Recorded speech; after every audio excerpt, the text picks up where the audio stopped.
Franosity helps corporate executives and entrepreneurs build generational wealth, diversify their portfolios, or make a smart career pivot through honest, no-pressure franchise consulting. With 20-plus years of real-world experience as franchise owners, operators, and franchisors, the Franosity team knows what works and what doesn't. They don't sell franchises, they guide people to the right fit or steer them away if it's not. Learn more at Franosity.com. That's Franosity.com. Coming up today on The Nice Guys on Business. When you are the lead anything, lead dad, lead mom, lead parent, you're owning those tasks. Nobody is telling you what to do. Nobody is telling you you need to go and, get a dentist appointment for your kids. You know that it's time and you do it. Just as I'm not telling my wife, hey, did you remember to get those Christmas presents this year? You know, it's the birthday for the daughter coming. She knows and she owns those tasks. And so that's really leads for a lot more harmony in the relationship, because you're not, one person isn't keeping that mental load all the time. Like, okay, did he take out the trash? Did he do this? Did he good? You just know you own a certain number of tasks in the house. You do it. And the other things, of course, you talk through and you come up with a solution together. You know, she turned the Nice Guys on Business into newts. Well, they got better. Go from where you are now to where you could be. Get expert tips to grow your business, to be more productive and more efficient, whether you're trying to build influence, grow your community, or make it rain. Best-selling author of Nice Guys Finish First, Doug Sandler, can lead the way. The Nice Guys on Business is produced by Turnkey Podcast Productions. Now, here's your host, Doug Sandler. All right, Nice Guy community, welcome back to the show. Today, we're going to flip the script on what it means to be a modern dad. Now, Paul Sullivan, he is our guest today. He's the founder of the Company of Dads, a community built for lead dads, not wannabe Mr. Moms like Michael Keaton, whatever, 220, 221, whatever it takes. We're talking play dates, doctor runs, school drama, you name it. Paul's been in the trenches, and he's built a space so other guys don't have to go it alone. He spent 25 years as a badass journalist. Paul, is that the first time you've been called a badass? No, often by, many people in my life. Okay. And 13 years writing the Wealth Matters column for the New York Times. He's got 3 daughters in his circle of influence. Yes, Paul's bringing the dad wisdom and smarts to the Nice Guy community today. Paul, welcome to the podcast. Doug, that was, I must say, a badass introduction. So thank you. I gotta be honest and open here. It was AI generated. We were just having this whole conversation, Nice Guy community, before Paul got here. I did this whole summary of what Paul and I were going to talk about, and it actually, not realizing it, gave me an audio version of what our interview was going to do. So, Paul, interview's over. I'm sorry, buddy. Well, that was quick. So thank you very much. I'll go get a cup of coffee now. So let's talk about the beginning stage of this, because I'm a dad of 2 kids, but my kids are older. They're 28 and 31. And I always think about, what would I have done differently when my kids were younger, had I been able to maybe take more of an initiative or more of a role of the lead parent. Because I think my wife at the time, divorced now, but I think my wife at the time played more of the lead role. And then I thought, well, she was the one that did like the safe stuff. Like, she made sure there was a lot of structure, but I was the fun dad. And I felt like, to a degree, there's a lead role in that too. So how do you really define what a lead parent is, or what a lead dad would be? Yeah. So we define a lead dad as the go-to parent, whether he works full-time, part-time, or devotes all of his time to his family.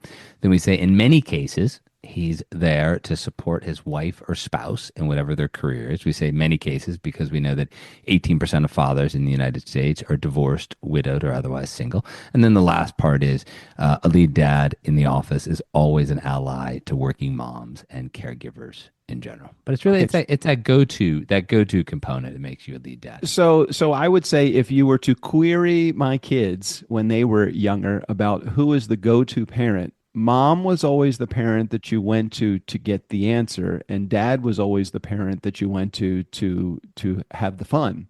And so I know there's probably more of a defined role as lead parent assigned to my ex-wife at the time, and we were living together until my youngest was 15. So most of their raising was done with the 2 of us in the house.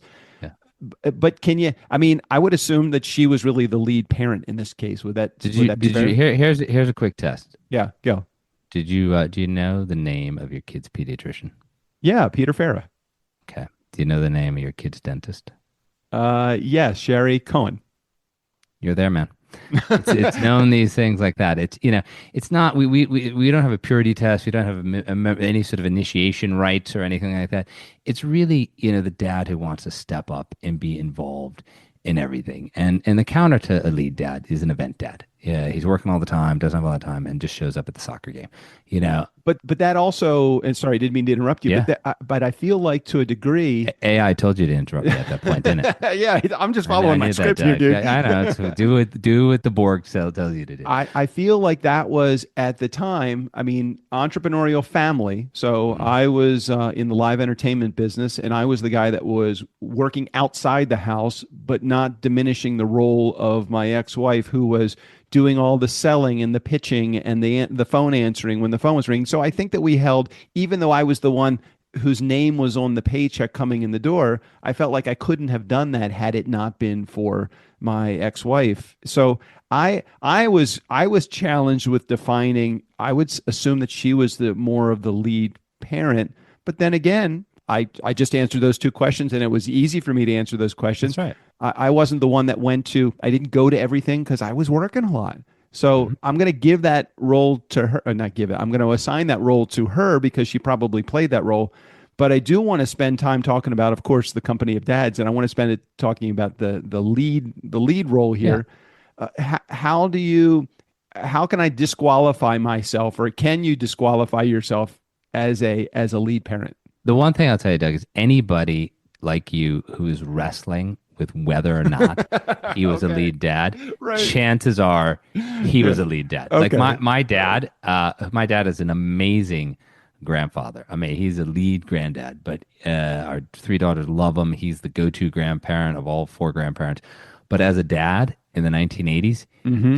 he was not a lead dad, and nor would he ever say that he was a salesman. He went out after he drank at the bar. My mom would call. They got divorced when I was 10. My mom would call and like, is he there? Like, oh, no, he left. He He's left. still sitting there at the bar with He his just surf got a new double. another doors. So Right. like at no point does he say, yeah, I wonder if I was a lead dad. So you're wrestling with it. Chance that those key questions of like all these years later. I mean, you kids, you said 28 and 31, you still remember the pediatrician and the dentist name. You were deeply involved. And that's really what it means. It means taking that active role. But look, we know that from our research, only a third of dads in the United States are lead dads. It's a big number, Right. 25 million dads, but it's being driven by guys in their 30s who want to, work and live in a different way, who want to who saw how their dads worked, and they're trying to figure out a way to be, more involved as parents, perhaps more, supportive as spouses, perhaps, like me,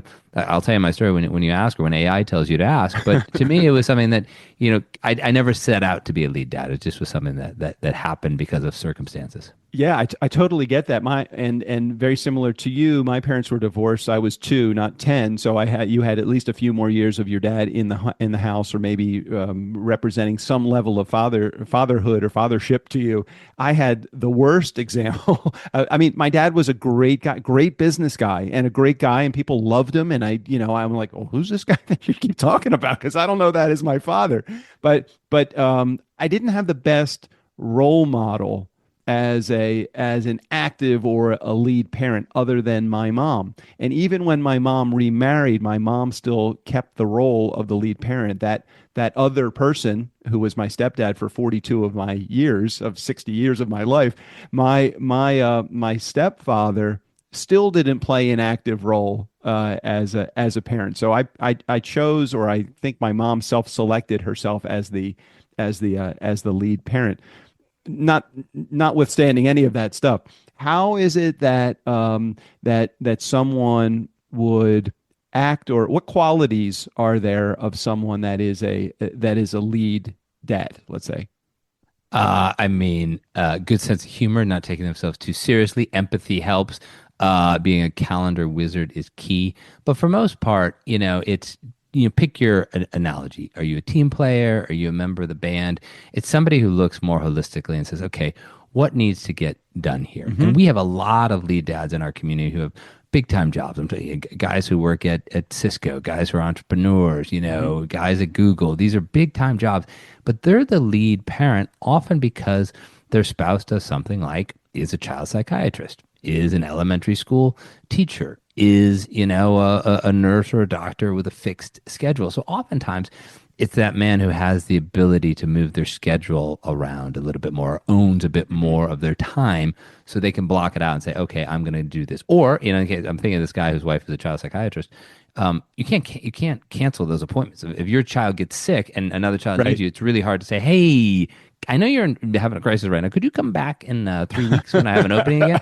And so he's able to kind of step in and do that role, even though he is a much higher earner than she is. He takes on Right. that role to help to think of the family unit as a team or a band. I think about the lead dad does not get the role because of the absence of another parent, like the mom. It's more of a you take that role, right? I mean, you take it. You take that responsibility as the father of a family that you have to want to play an active role. You can't fake your way through this, correct? Yeah, and that's why we intentionally use the phrase, both the lead dad phrase, but also the first line is the go-to parent. We never say that he is the primary parent, because if you have a primary parent, by definition, you have to have a secondary parent. And so there's certain things that lead dad is going to do really well. He's going to own more of his time. He's going to be the one who can be a little bit more organized, who can go to those, appointments when they come up. But like in my case, I'm just as surprised on Christmas morning when my kids open their presents as they are, because my wife loves that, and that's something that she takes as her responsibility and she owns it. So that's a great way to think about it. When you are the lead anything, lead dad, lead mom, lead parent, you're owning those tasks. Nobody is telling you what to do. Nobody's telling you you need to go and, get a dentist appointment for your kids. You know that it's time, and you do it. Just as I'm not telling my wife, hey, did you remember to get those Christmas presents this year? Right, You right, know, it's the right. birthday for the daughter and coming. She knows, and she owns those tasks. And so that's really leads for a lot more harmony in the relationship, because you're not, one person isn't keeping that mental load all the time. Like, okay, did he take out the trash? Did he do this? Did he good? You just know you own a certain number of tasks in the house. You do it. And the other things, of course, you talk through and you come up with a solution together. There's got to be some level or a degree of empathy, compassion, kindness, willingness to do something outside of your comfort zone when you're a lead parent or a lead dad. And it doesn't typically fit the mold of a C-suite, executive, as a guy that writes for the New York Times, as someone that is ambitious and has the entrepreneurial dream, as the wind in their sails. How did you find this to be something that you gravitated towards? I'm just curious That's how such you a became that. great point. I'll answer your question. I won't dodge it, but I'm going to throw something out there. I talked to today the CEO of the 12th or 13th largest asset management company in the country. Gigantic job. The CEO is a woman. Her husband is a lead dad. So this is not like, just as hard charging men have gotten to the top as CEOs. They've had, if they have children, they've had a spouse to be there to do a lot of these stuff. It's the script is flipping slowly, where women are in these huge roles. They also need to have a lead dad to take care of all this stuff. How did I come about doing it? We sort of, when my parents got divorced at age 10, I say that they were really bad at being married, like incredibly bad, and they Understood. should have gotten divorced. Turns out, though, Doug, they were even worse at being divorced. I'm like, God damn, how do you guys? You're really bad at being married. Now you're even worse at being divorced. And I had two goals in life, which was to never live in my hometown again as long as Yeah, I man, I hear you. get out of there. And the second was to write for the New York Times. And the first one was easy. I went to this place called college, and I never, ever, ever went back. Amen. And the New York Times took, 10, 15 years. And I got there. And I tell this, like, I got married in 2007. I became a business columnist in the New York Times 2008. First daughter in 2009. Holy cow. 2010, my first book comes out, and Sally Field Moment. People actually liked it. A lot of them bought it. They hired me to do keynote talks. This was amazing. Second child was born in 2012. Cannot believe how good my life has turned out. Not just my career, but my life. And in 2013, my wife said, I want to start my own asset management firm. And I said, you have to do this. Like, literally, this is, Yeah, you know, yeah. Do it. Like my life is amazing. She said, just one thing. I said, what? I'm going to be really busy and what are we going to do with the kids? And I said, I'll become the lead dad. And she said, So what? I you immediately like I would have probably would have said shit. I don't know. don't know. I'm going out though. So This is let me gonna think about this. I'm going to go for a walk. this is gonna be a problem. The first thing that went through my mind is I mean, all joking aside, I mean, yeah, I probably would have wanted her to follow. You know, a happy couple is one that both are doing what they want to do with life. So we probably would have figured it out. My response probably would have been, "We're going to figure this out. I'm not exactly sure what that looks like, but we're going to figure it out." Instead, you said it sounds like you need to do that, and I will take care of it. Yeah, that's exactly what I said. But I Well, knew I could do it because I probably at that point owned 80% of my time. Like right, a right, column is due the same day every week. Other stuff I'd write for the Times takes weeks, if not months, to right, put right. together. Books take 2 years to write. Nobody ever calls you up and says, "Hey, can you fly down to Orlando tomorrow and give a keynote talk?" Those things are also planned 3, 4, 5 months in Right, advance. So right. everything could be planned. And then what I did that was kind of novel at the time. This is 2013. Is I just started working more from home, and I didn't tell anybody. I didn't say like, "Hey, I'm going," and I Hmm. started working more from home. And so I'd be in the city a couple days a week. My dad would come down and need help. I'd when I was in, and I'd work from home the rest of the time. And we made it work, which is not to say it always works seamlessly. I mean, there are ridiculous Oh stories, no. I mean, but what in life doesn't have bumps and hurdles along the way, even if you have the ideal schedule, unless you're independently wealthy and don't need the money, you know, you always have to go somewhere to do something to make to grease the economic wheels of running a household and managing a right. household. Yeah. Yeah, but it was really taking that team approach and it worked. But if I'm always honest about this, those first 7 years, I was an undercover lead dad. I was like deep, deep undercover. And I looked around my town. It's a small suburban town, Southern Connecticut. And most of the caregiving was done by moms or paid caregivers. I didn't Hmm. see anybody who looked like me. And same thing at work. I didn't want to put my hand up at work and say, "Hey, oh yeah, yeah, by the way, I've got this amazing job, dream job. I'm also the lead dad." Now, did the New York Times ever tell me, "No, you can't be a lead dad"? Absolutely not. Did any of my editors, most of whom were working moms, did they ever say, "Hey, no, you can't do this"? Is my own insecurity. This is, pre-COVID, how we're Totally. working. Like, Right, right. I'm just going to keep this on the down low. But it led to completely absurd, outcomes. And I'll just tell you one. Somebody just stole your dog, just so you know. That's what I I wasn't saw the door, acknowledging that saw the the door open dog. for all of our community members that are listening to this on audio, which is fucking everybody because we don't play this on video. The door just got opened behind Paul, and secretly, clandestinely, the dog walked out of the room. There was no hand gesture. There was no anything. It was just a door opening. I saw a dog leave. Doug, like AI didn't tell you that was going to happen. AI told you that at this part in the podcast That that was was. the best. Who was that, by the way? Who was that? Your wife that lets? I couldn't see the hand. I only I saw a stayed hand. looking at you, Doug. I've got laser like focus. I didn't even know the dog was gone.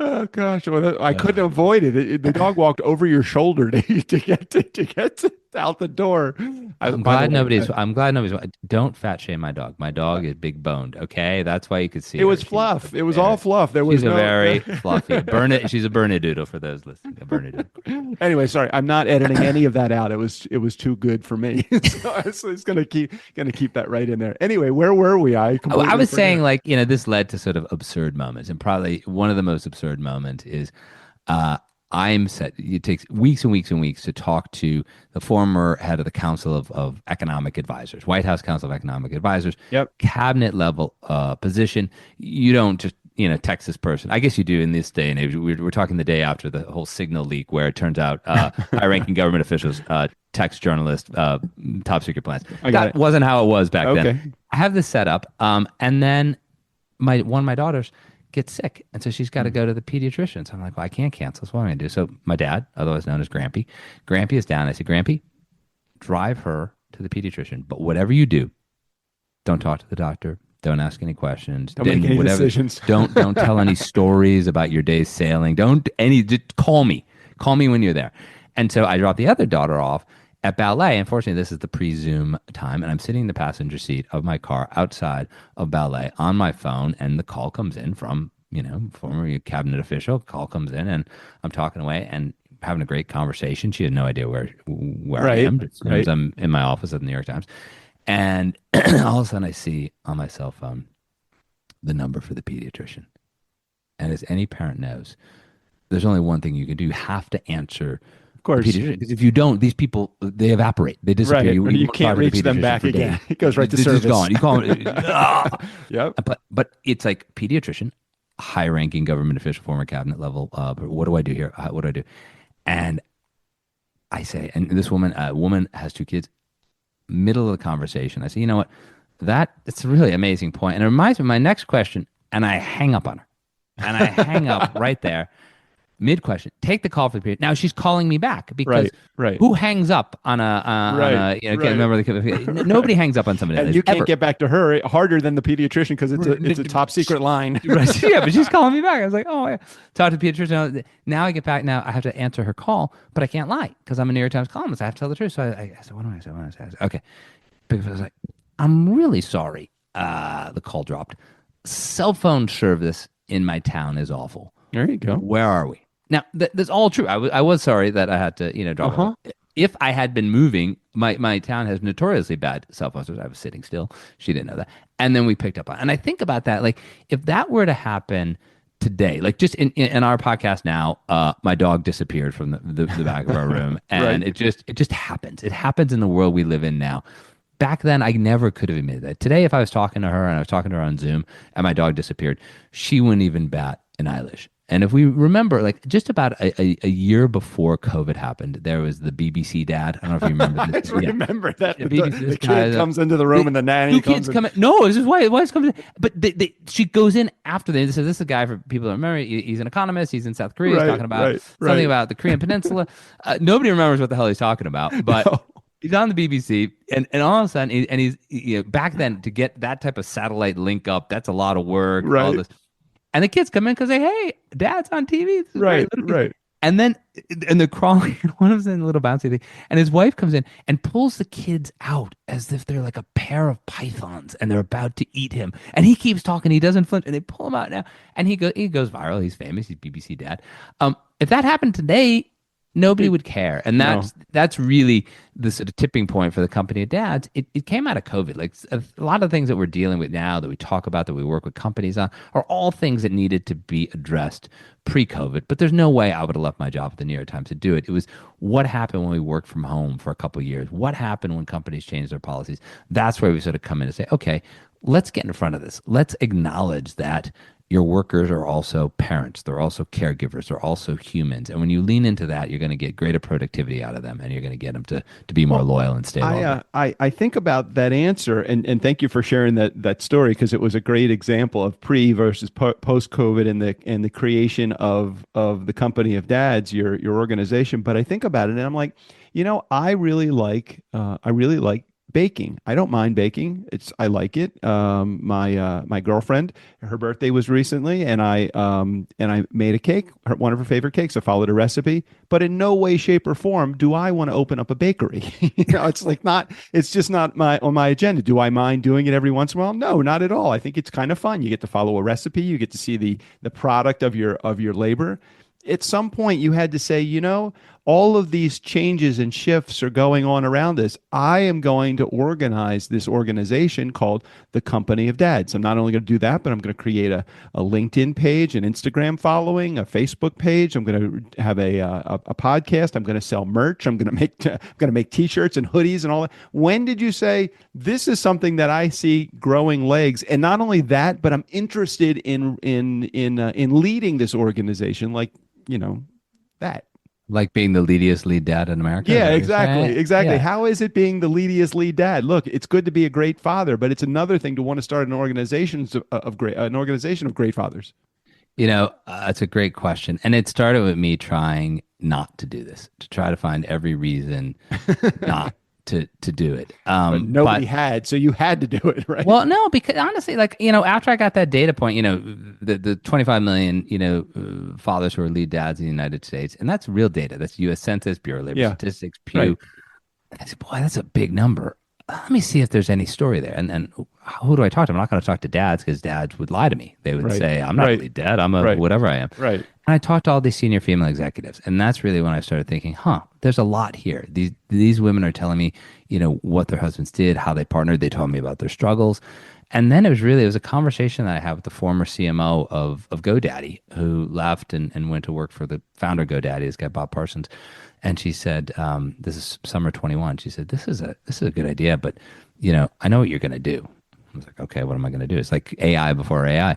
She says, you New York Times guys always do the same thing. You write a book and then you go talk about it on like NPR. And I'm like, I've written 2 books and I've been on NPR a bunch. Like, what's wrong with that? That's kind of awesome. What am I missing It's here? a natural progression. Natural progression. Like, what are Right.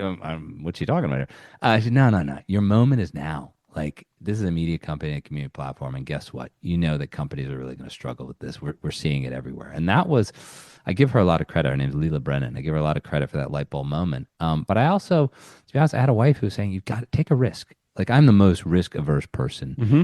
ever. And she says, take a risk. You've got 3 daughters. You want to, bring about some change. And she says, what's the worst thing that happens? 3 years down the road, you go on a podcast and some guy created the whole thing using AI. Is that really the worst thing that happens? I'm like, what? How did she know that too? Everyone knows that. Everybody knows that.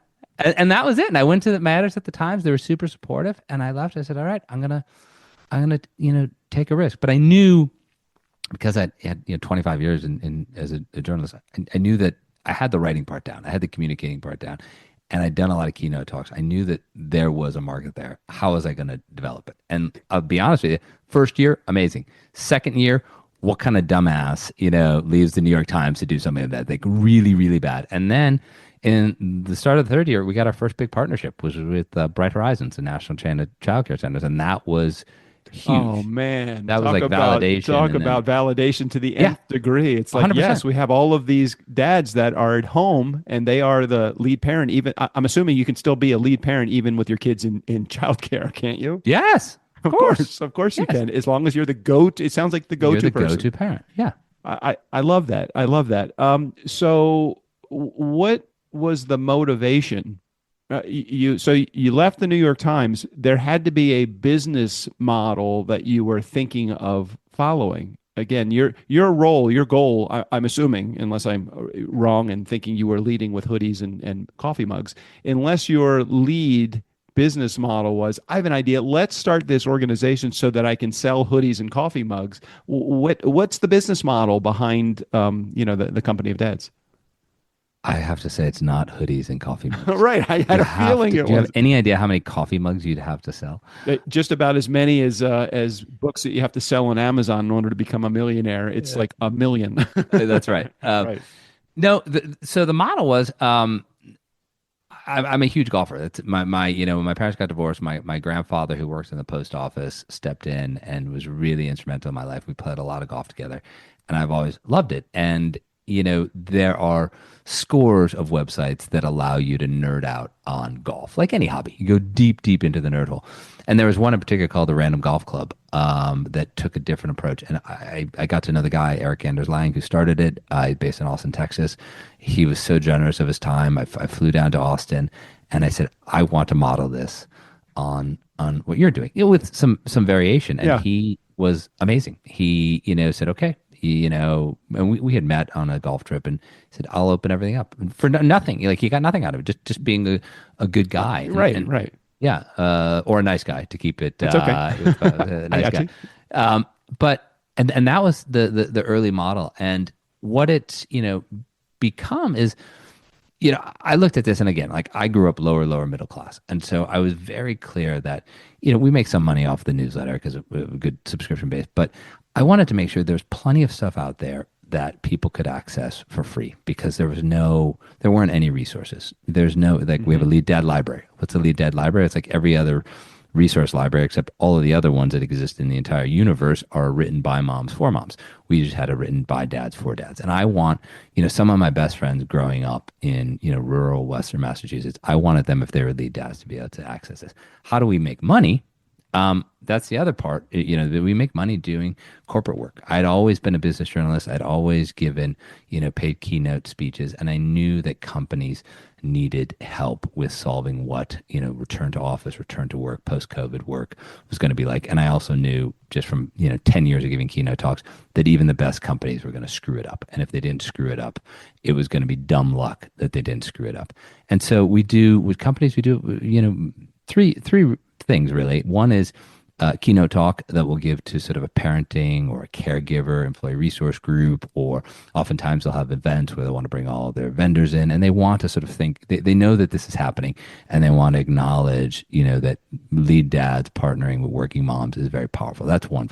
Second is, workplace seminars. Workplace seminars is helping, people understand why when you're honest and open about this, that is a form of leadership and you're showing that caregiving is not gendered, and that's super valuable to companies because nobody's ever left a job for a 3% raise. You leave, if you leave a job and you get paid 3% more, you hate your manager and you hate where you're working. Right. And then the third thing we do is we do manager training, because so many big companies, they spend a gajillion dollars creating the world's best HR plan, creating the world's best parental leave policy, but they don't spend just a little bit of money to make sure those managers implement it correctly. And so what's an example of what we do with something like this? Company X has, 20 weeks leave for dads, 20 weeks leave for moms, very equitable. Mom has baby, goes off, takes her 20 weeks. There's a plan, send her off on leave, while she's on leave, onboard her when she returns. Dad says, I'm going to take my time off. Manager says, you kidding me, man? I know when I was in your position, I never took time off. Right. What are you gonna? Are you going like on vacation or something? Are you gonna go golf in Scotland? No, I mean no. Like parenting can be done by one. No, man. It's the benefit. It's yours. I mean, I never would have taken it. I'm exaggerating, but it's those comments like that that sort of set the negative precedent as to like, okay, we don't really mean it. We're giving you this, but we really don't want you to take it. And so that's the negative. The positive is we really encourage managers, both men and women in senior level, to be more open and honest with their calendars. Don't just put say, children's doctor's appointment or, taking daughter for ice cream. We have all these examples of leaders who've done this, and it has this transformative effect because when other people can see your calendar, it's like, okay, I guess I really can do this. My manager's doing this. I guess I really can do this. And when we say companies like, we are saving you money. I could not charge you enough money. I could try, you wouldn't pay me, but I could not charge you enough money to not make this worth your while. Because if I save you from 3 or 4 key employees leaving your company, this is more than paid for itself. What a great example. And thank you for sharing that. If someone in our community wanted to have a first touch point with the company of dads, what's the best way for them to first engage and then engage on a deeper level? Is it through your newsletter? Is it through your blog posts? What do you find is most typical when somebody's the one-stop shop for people to get into this is subscribe to the newsletter. It's called The Dad. It's just thecompanyofdads.com/the dad. thecompanyofdads.com/the dad. And that is really, it's a great overview of probably 70% of what we do in a given week. And that is how people sort of get into it. Corporate speaking, it's obviously companyofdads.com/speaking. And then they can see all kinds of videos, all kinds of examples of what we've done on the corporate side as well. And I see from your website also that I don't know if you organize this as a leadership team or if people take their own initiative, but you even have meetups. I was seeing that you have meetups all over the country. Is that right? We do. Yeah. It's crucial because look, if you are a degenerate golfer like me, if you like tennis, if you like classic cars, whatever your hobby is, you can go and find an outlet for that.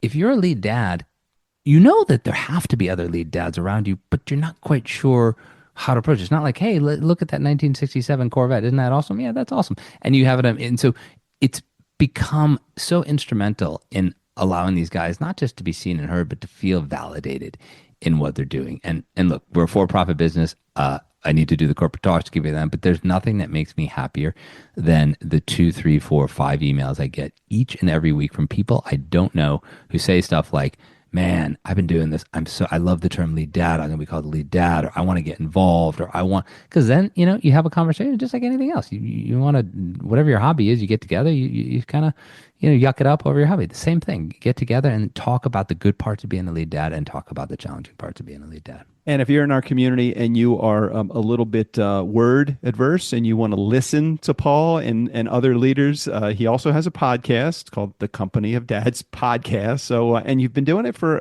looks like a few years. You have 160 some odd, or 100 and some odd episodes. 140 episodes. Yeah. Crazy, man. 140. How you're beyond pod fade now. After 10 or 12, you're in it for a year, and then after the year, you're in it for good. So you're past your 1 year mark, right? We did do one that failed. It was called, what was it called? It was the Global Dad, Council of Global Dads, and I had all these guys from around the world, and we did four of those because we realized that it was just monologues. So that I did have pod failure with that one, but the Well, Company I of mean, Dads and Man was look, good. after 1,600 episodes, I've had a lot of failures of episodes also. But what I consider a failure is not necessarily what my audience. Sometimes my audience says that was a great episode. I'm like, I thought it sucked, but thank you very much. I appreciate you saying that. So you've been doing it for a while, and tell me about the makeup of the guests that are on your show.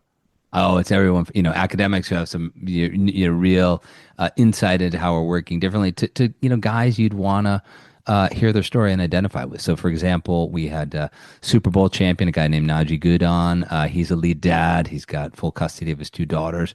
We had a guy, J.R. Havlin, who won 8 Emmy Awards writing for The Daily Show, as you might imagine. We had him, actually had him on twice because he's so damn funny. But we've shown guys in all kinds of roles because the podcast is important, but also this feature called the Lead Dad of the Week is important because it really exists to show that there is a lead dad that looks like you. Like whoever you are, Totally. there's a lead dad that looks like you. And that's because we know that once you can identify with somebody, you want to be part of that community. And if you knew me better, you would know that I know absolutely nothing about the NFL or about football in general. And when Najee and I were talking, we met up down in Right. Florida. He Right. introduced me to all of his NFL buddies. This guy played 10 years in the league, Super Bowl ring. And they all want to talk about this concept of being a lead dad because most of those guys, their careers end in their 30s and they love this role. And to sort of, I know we're kind of running up on time, but, you started the intro with, the whole idea of Michael Keaton as Mr. Mom, as Right. the Right. kind of, but I always tell people, like, what did Michael Keaton go on to do after Mr. Mom? He became Batman. Yeah. Oh, Michael became Keaton, the Batman. actor. I'm like, what did Mr. Yeah. Mom? And he ended up being just Mr. Mom. No, But no, you're no. right. After he became Batman, and Batman is such a badass character compared to the bumbling Mr. Mom, and that's really why we lean into that term, lead dad, because it's something you can get behind. It's something proactive. It's something powerful, and ultimately, it's something that's masculine in a very positive way. Well, and I think today it is a lot more acceptable to be a lead dad than it was in the 80s or early. Certainly never in the 60s. You would have, I don't even know what that wouldn't have been. You couldn't because your wife wouldn't be able to get a job, or whatever. You couldn't have been the lead dad in the 60s. I mean, you could have been, but it wasn't as popular. Now I think it's a lot more acceptable and open. Unless again, I'm reading it wrong just from an No. outsider looking in. I mean, look, the numbers don't lie. I mean, it's a big number of men who are lead dads, but we've done podcasts. We've had lead dads of the week with guys who are what I call the OG lead dads, guys who are doing it in the 1980s. And this one guy comes to mind. His wife had an amazing career, first at Bank Boston, then at CVS, rising up to be like the number 2 or 3 person at CVS. And he was an endocrinologist. So if you know anything about medicine, endocrinologist, it's about the most academic, specialty you could have. They sit around and debate how the endocrine system is going to work, which I don't even know if anybody knows how it works. But he said, okay, I can do that. I'll become the lead dad. And for a period of time, he became an emergency room doctor. Could not have been any further, across the spectrum of medical care. Endocrinologist, let's debate stuff. ER doctor, holy shit, what do we do now? Right. But he did that because he could still fulfill himself as a Right, doctor right, and work right. 3 days a week and support his wife. And so he was a great story of how he did it, in the 80s. And then it ended up changing his whole career. He ended up going into public medicine, public health after that. But, he found a way to make it work to have more ownership of his time, control of his time so his wife could thrive. Advance the clock a year or more with the Company of Dads. What do you aspire to be as an organization at that point? Well, aspire. I kind of know what is highly likely to happen. We've had we had a great end of the year, and the Wall Street Journal wrote a story about us and put it on their front page, and so that was big. ABC News came out and has done a big piece. It's going to run on Nightline, and that led to many offers to write a book. So I've just finished a book proposal. It'll be my third book, and so that will either come out Father's Day next year or Father's Day the year after. And with that, I hope it just ratchets up the talks. I mean, my ultimate goal is for the company of dads not to be associated with Paul Sullivan, and for the company of dads to become the one-stop shop for all fatherhood questions. Like, you're going to come here like, okay, I bet the company of dads will have an answer to what do I do when X happens. There's going to be an AI version of the company of dads. You already know that right now. I think there probably already is, but you need to load in all of you probably have. You load in all your blog posts so that the company of dads answer. Is there an AI No, I'm just thinking now, like, why did you even ask me that question? You could have just put it into AI, like, what will the company of dads be in a year? And it would have told both of us. Thanks a lot, Doug. I just thought of that. I mean, there is if you have so many blog posts and so many podcast episodes that truly the answer to every question that you have gotten so far is in the content that you have created. Give me an answer an AI answer based upon the company of dad's content so far. I think it's part of your future. I think it's there. I'll go to AI as soon as we get off this podcast. Paul, I so appreciate you sharing, and your inspiration is amazing. And I'm hoping you motivated some in our audience to take action a closer step to you. So thanks for being on the show, and thanks for sharing your wisdom. Doug, thanks for inviting me. I thoroughly enjoyed this. Hey, Nice Guy community, never underestimate the power of nice. Again, special thanks to Paul Sullivan. All of his information, including access to his blog and his newsletter and his of course his podcast and his coffee mugs and hoodies, right there in the show notes. Steve O'Brien, go ahead and take us out of here. You've put enough in little Johnny's 529. Now it's time to really help out someone in need. The Nice Guys on Business need your support. Please go to patreon.com, and for as little as $2 a month, you can help these guys continue to ramble on and on and on, week after week after week. Thank you for your support. And boy, is it weak.